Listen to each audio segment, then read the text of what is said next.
محض ایک بخار کسی کیفیت ہی ہوئی تھی نا، تحمل تو فرمایا، تو یہ نبی کریم صلی اللہ علیہ وسلم کی شان نبوت کے خلاف نہیں، بلکہ یہ حدیث نبی پاک صلی اللہ علیہ وسلم کی شان بیان کرتی ہے، یہ نبی پاک صلی اللہ علیہ وسلم کی عظمت بیان کرتی ہے کہ دنیا میں کوئی مخلوق نہیں تھی جو اللہ کے کلام کا تحمل کر سکتی۔ دیکھیں نا، جن کو پہلے ملا ہے کلام، چاہے انجیل ملی ہو، چاہے تورات ملی ہو، تختیوں پہ لکھی ہوئی مل گئی، تختیوں پہ لکھا ہوا کلام ملا، لا کے قوم کو دے دیا، اور یہ تو کام ہی بڑا آسان ہے کہ تختیوں پہ لکھی ہوئی کوئی چیز ہو آپ پکڑیں اور لا کے دے دیں۔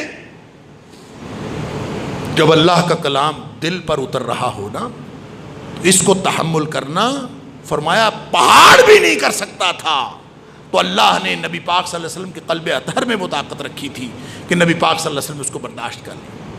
لہذا بات جو سمجھ میں آئی وہ یہ ہے،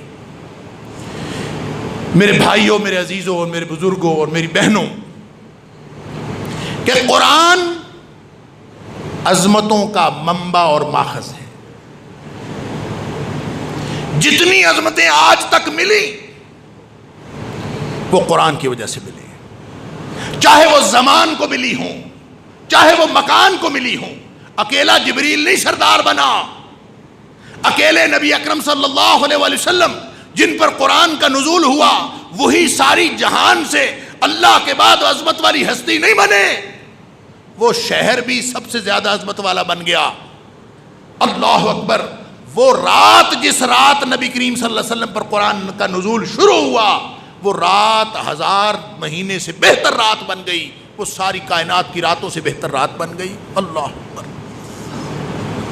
علی ھذا القیاس، یہ جو قرآن کے تمسک کی برکتیں ہیں، تو فرمایا جا رہا ہے کہ شہر رمضان الذی انزل فیہ القرآن، کہ لوگو یہ جو تمہیں رمضان کی برکتیں اور سعادتیں نظر آ رہی ہیں، یہ بھی قرآن کی وجہ سے ہیں، لہذا قرآن سے جڑ جاؤ۔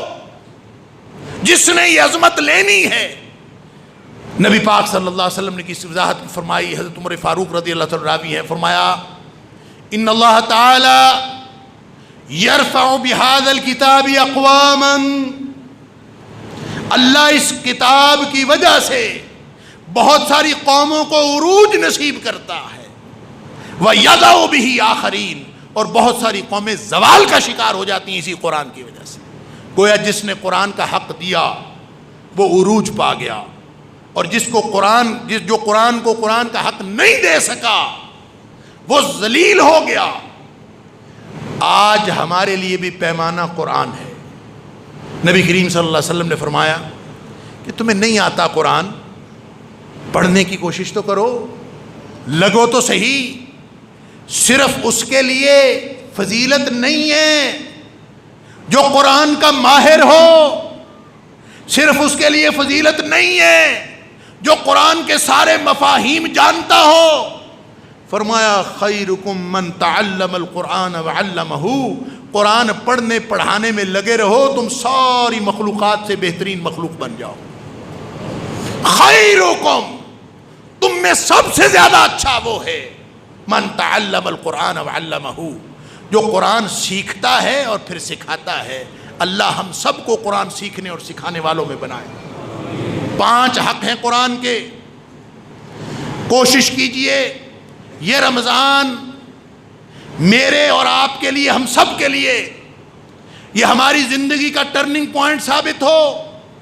ہماری آج کے بعد کی زندگی قرآن کے نام لگ جائے، ہماری زندگی کے، ہماری صلاحیتوں کے، ہمارے پاس جو کچھ ہے، ہم سب کچھ اللہ کے قرآن کے نام لگا دیں۔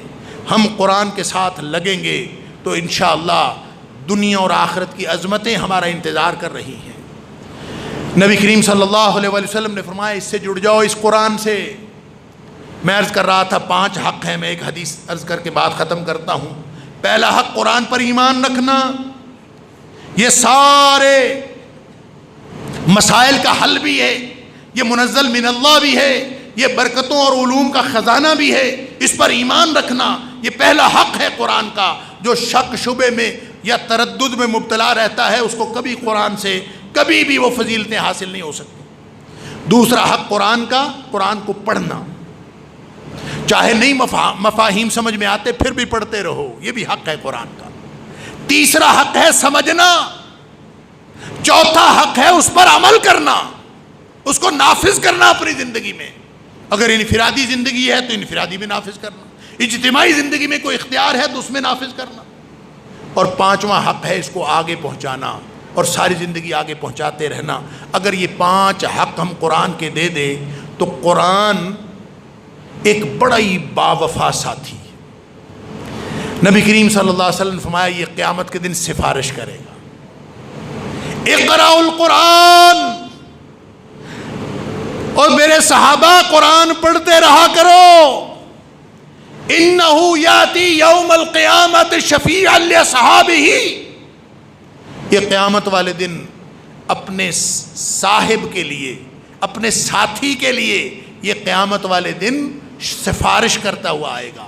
اور قرآن کی سفارش سن لیجئے، نبی پاک صلی اللہ علیہ وسلم فرمایا القرآن حجت لک او علیک، قرآن نے سفارش تو لازماً کرنی ہے، اس نے گواہی دینی ہے، اس نے اللہ کی عدالت میں پیش ہونا ہے، اس نے ہر بندے پر بھگتنا ہے۔ فرق صرف یہ ہے کہ کچھ لوگوں کے حق میں بھگتے گا، کچھ لوگوں کے خلاف بھگتے گا۔ القرآن حجت لک او علیک، لہذا میں اور آپ ہم سب اپنے گریبان میں جھانک کے دیکھ لیں، کیا ہمارا قرآن کے ساتھ ایسا تعلق ہے، ایسی دوستی، ایسا یارانہ ہے کہ یہ قیامت والے دن ہمارے حق میں سفارش کرے؟ اگر ایسا ہے تو خوشی کی بات ہے، نہیں تو فکر کی بات ہے۔ آج قرآن کے ساتھ ہم تعلق بنا لیں تاکہ قرآن ہمارے حق میں حجت اور دلیل بن جائے۔ وآخر دعوانا